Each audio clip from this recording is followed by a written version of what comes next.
আসসালামু আলাইকুম দর্শক, আমন্ত্রণ জানাচ্ছি মাইটিভি সংবাদে। আপনাদের সাথে আছি আমি সওদা ইসলাম বর্ষা। শুরুতেই সংবাদ শিরোনাম। সারা দেশে কমপ্লিট শাটডাউন কর্মসূচি পালন করছে কোটা আন্দোলনকারীরা। রাজধানীর বিভিন্ন এলাকায় সংঘর্ষ, মাইটিভির চিত্র সাংবাদিক আহত। কোটা আন্দোলনের সুযোগ নিয়ে বিএনপির জামাত পুরনো অগ্নিসন্ত্রাস শুরু করেছে বললেন ওবায়দুল কাদের। ঐক্যবদ্ধভাবে প্রতিহত করার আহ্বান। চলমান আন্দোলনকে কেন্দ্র করে সৃষ্ট পরিস্থিতি বাংলাদেশের অভ্যন্তরীণ বিষয় বললেন চীনা রাষ্ট্রদূত। দ্রুত স্থিতিশীল পরিবেশ ফিরে আসার প্রত্যাশা। এবং দেশের মৎস্য খাতের উন্নয়নে নানা পদক্ষেপ নিয়েছে সরকার বললেন প্রধানমন্ত্রী। গভীর সমুদ্র সম্পদ আহরণ ও ব্লু ইকোনমিতে নজর দেওয়ার তাগিদ।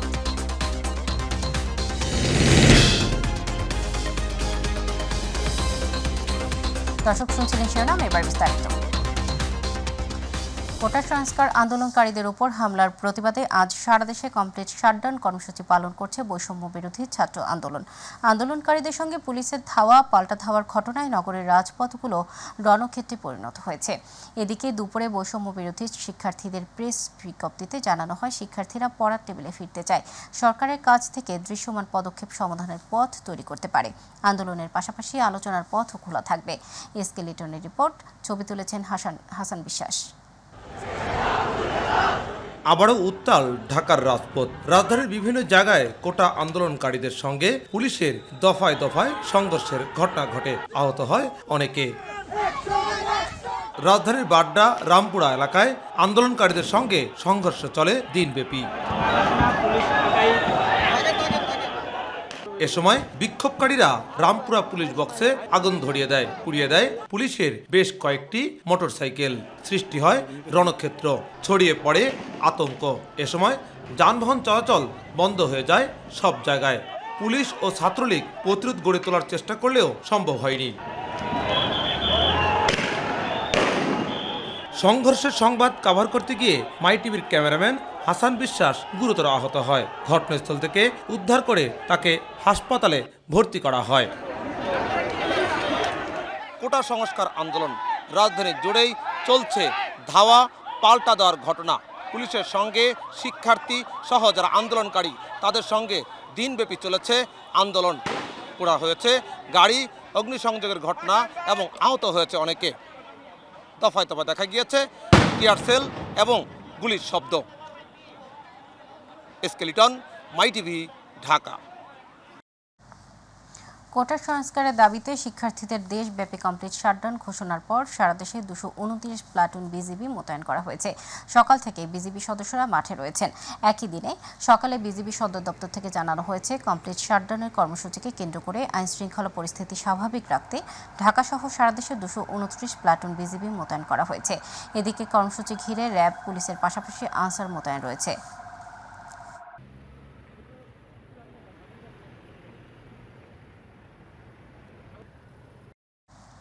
কোটা আন্দোলন এখন আর শিক্ষার্থীদের আন্দোলন নয়, এটি সুযোগ নিয়ে জামাত বিএনপি সেই পুরনো অগ্নিসন্ত্রাস শুরু করেছে বলে মন্তব্য করেছেন আওয়ামী লীগের সাধারণ সম্পাদক, সড়ক পরিবহন ও সেতুমন্ত্রী ওবায়দুল কাদের।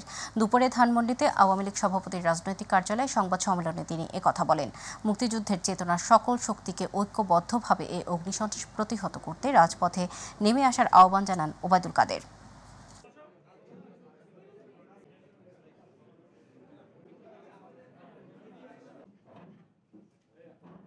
এ ধরনের সন্ত্রাসী কর্মকাণ্ডের সঙ্গে রাজনৈতিকভাবে মদতপুষ্ট প্রশিক্ষিত বিএনপি জামাতের ক্যাডার বাহিনী জড়িত। এর সঙ্গে সাধারণ শিক্ষার্থীদের কোনো সম্পর্ক নেই। এ ধরনের ধ্বংসাত্মক কর্মকাণ্ড কেবল খুনিদের গডফাদার তারেক রহমানের ক্যাডার বাহিনীর দ্বারাই সম্ভব। ইতিমধ্যে যা সাধারণ শিক্ষার্থীরাও উপলব্ধি করতে পেরেছে, অনেকেরই ভুল ভেঙেছে। 2013, 2014 ও 15 সালে বিএনপি জামাতের যেসব আগুন সন্ত্রাসীরা সারা দেশে শত শত নিরীহ মানুষকে পুড়িয়ে হত্যা, কয়েক হাজার যানবাহন, রাষ্ট্রীয় সম্পদ, অগ্নিসংযোগ, আবারও তারা সেই সরকারি চাকরিতে কোটা ব্যবস্থা সংস্কারের দাবিতে চলমান আন্দোলনকে কেন্দ্র করে সৃষ্ট পরিস্থিতি বাংলাদেশের অভ্যন্তরীণ বিষয় বলে মন্তব্য করেছেন ঢাকায় নিযুক্ত চীনের রাষ্ট্রদূত ইয়াও ওয়েন। পররাষ্ট্র মন্ত্রণালয়ে পররাষ্ট্রমন্ত্রী ডক্টর হাসান মাহমুদের সঙ্গে বৈঠক করেন রাষ্ট্রদূত ইয়াও ওয়েন। বৈঠকের পর চলমান পরিস্থিতি নিয়ে এক প্রশ্নের জবাবে এ মন্তব্য করেন চীনা রাষ্ট্রদূত। তিনি বলেন, উন্নয়ন ও ব্যবসা বাণিজ্য এগিয়ে নেওয়ার জন্য স্থিতিশীল পরিবেশ জরুরি। বাংলাদেশ সরকার সেই স্থিতিশীল পরিবেশ দ্রুত ফিরিয়ে আনতে সক্ষম হবে বলে মনে করেন চীন। So now our focus is follow-up. There are so many agreements, consensus reached during the visit. So we need to work hard to implement all these agreements, consensus, and so as to uplift our relation to a new heart. And you may be aware that during the visit we designate the next year, which is 50 years anniversary for diplomatic ties between China and Bangladesh, to be the year for people-to-people exchanges. So we discussed the plan. We need to have a series of celebrations and functions, so as next year we can see the highlight. দেশের আর্থসামাজিক উন্নয়নে মৎস্য খাত যেন ভূমিকা রাখতে পারে সে উদ্যোগ নেওয়া হয়েছে বলে মন্তব্য করেছেন প্রধানমন্ত্রী শেখ হাসিনা।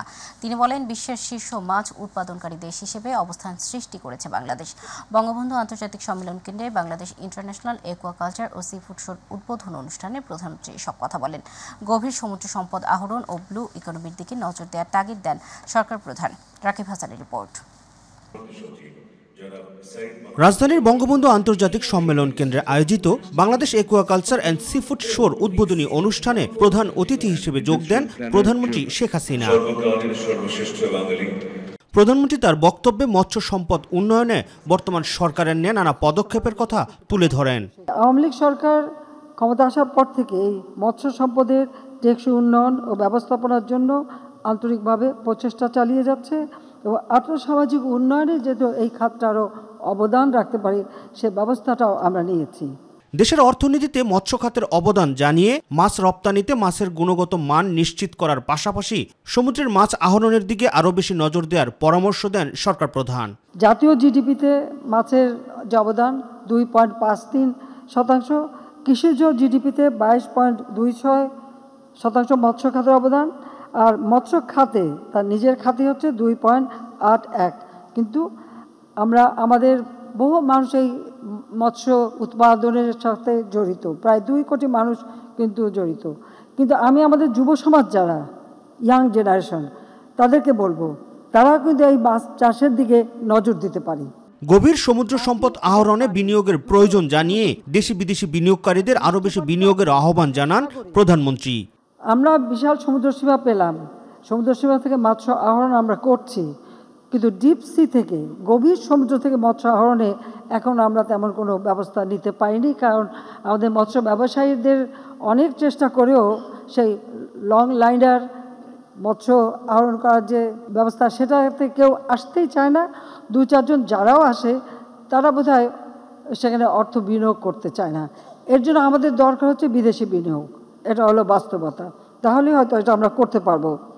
পরে মেলার উদ্বোধন শেষে বিভিন্ন স্টল ঘুরে দেখেন প্রধানমন্ত্রী শেখ হাসিনা। রাকিব হাসান, মাই টিভি, ঢাকা। ব্রাহ্মণবাড়িয়া 250 শয্যা বিশিষ্ট জেনারেল হাসপাতালে চালু থাকা বৈকালিক স্বাস্থ্য সেবা বন্ধ থাকায় দুর্ভোগে পড়েছেন জেলার সুবিধাবঞ্চিত ও অসহায় রোগীরা। গত ফেব্রুয়ারি মাস থেকে বৈকালিক স্বাস্থ্য সেবা বন্ধ রয়েছে।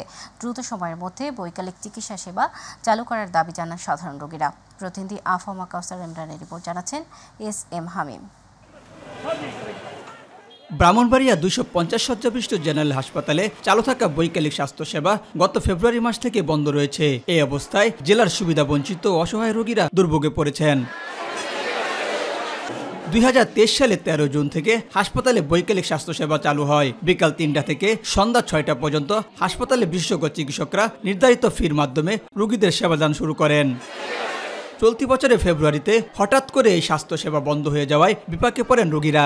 কসবা নাসিরনগরের যে সমস্ত রোগীরা আসতে অসুবিধা হয়, তারা আস্তে আস্তে এসে 2টা বাজে পায় না, তারা বিকালে দেখাইতে পারলে সবচেয়ে ভালো হয়। আমরা যাতে বিকালবেলা ডাক্তার দেখাইতে পারি। সাধারণ মানুষের পক্ষে প্রাইভেটে গিয়ে অনেক ব্যয়বহুল খরচ, দেখানো সম্ভব না। বিকালবেলা রোগী দেখার সেবা আবার চালু করা হোক। দ্রুত সময়ের মধ্যে বৈকালিক চিকিৎসা সেবাটি চালু করার দাবি জানান নাগরিক সমাজ। একজন লোক অল্প টাকা দিয়ে কিন্তু একজন বিশেষজ্ঞ ডাক্তারকে তারা দেখাতে পারতেন, কিন্তু এটা বন্ধ করে দেওয়ার জন্য কিন্তু মানুষের অনেক দুর্ভোগ বেড়েছেন। 30 লাখ জেলাবাসীর পক্ষ থেকে সদস্য সরকার এবং স্বাস্থ্যমন্ত্রীর কাছে দাবি জানাবো, এই সাধারণ রোগীদের কথা বিবেচনা করে অনতিবিলম্বে বৈকালিক সেবাটি পুনরায় চালু করবেন। প্রশাসনিক জটিলতার কারণে বৈকালিক সেবা সীমিত পরিসরে চালু রয়েছে। পূর্ণাঙ্গরূপে বৈকালিক সেবা চালুর বিষয়ে আলোচনা চলছে বলে জানিয়েছে হাসপাতাল কর্তৃপক্ষ।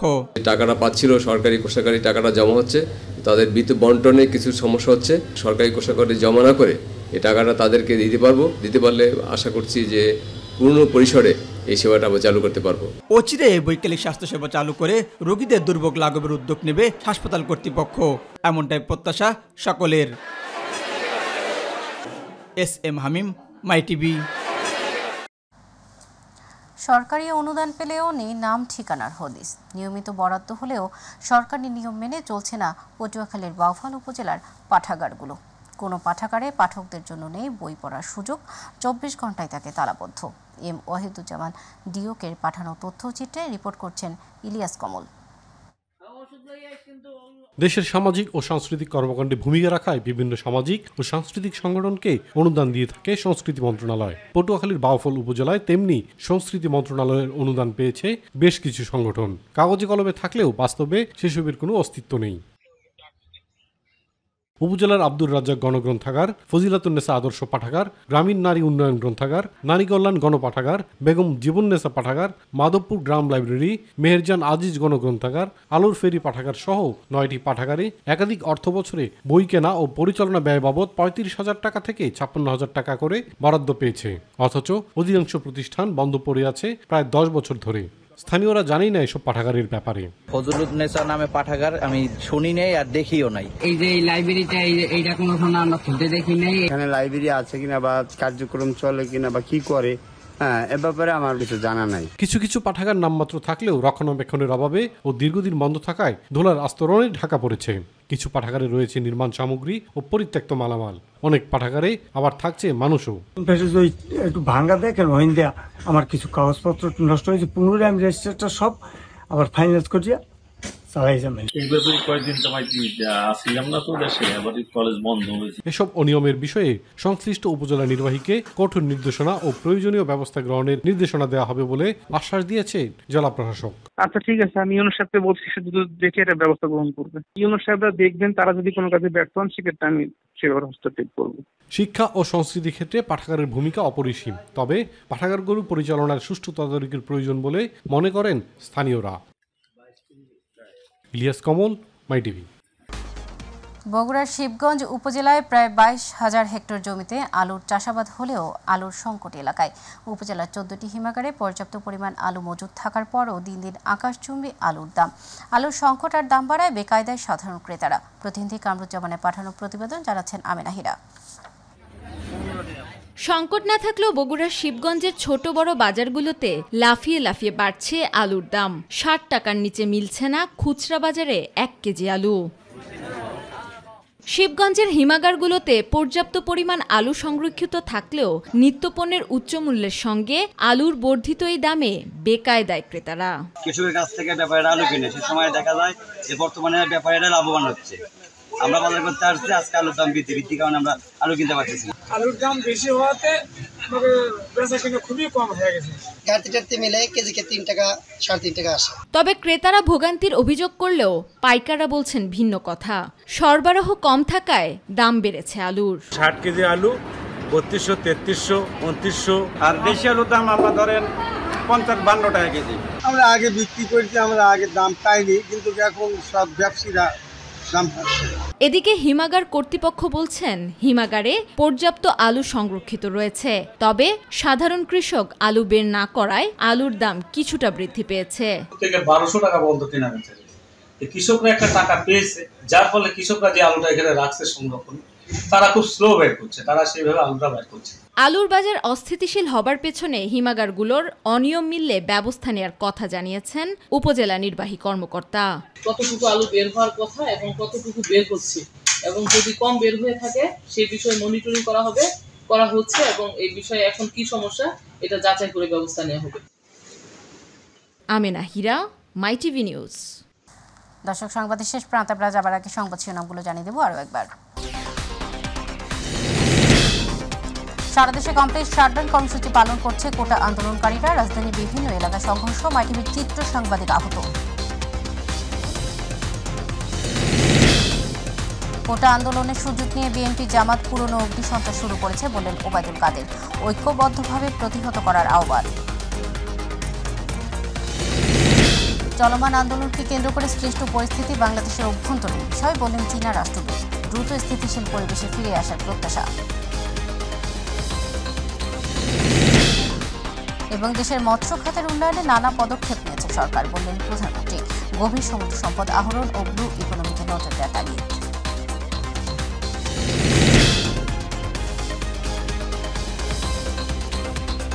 দর্শক, এখনকার সংবাদ ছিল পর্যন্ত। সাথে থাকার জন্য ধন্যবাদ। এছাড়া ইউটিউবে মাইটিভি সংবাদ পেতে ভিজিট করুন youtube/mytvbd নিউজ এবং আমাদের অনুষ্ঠান দেখতে ভিজিট করুন youtube/mytvবাংলা, facebook/mytvবাংলা। পরবর্তী সংবাদ দেখার আমন্ত্রণ জানিয়ে দিচ্ছি। আল্লাহ হাফেজ।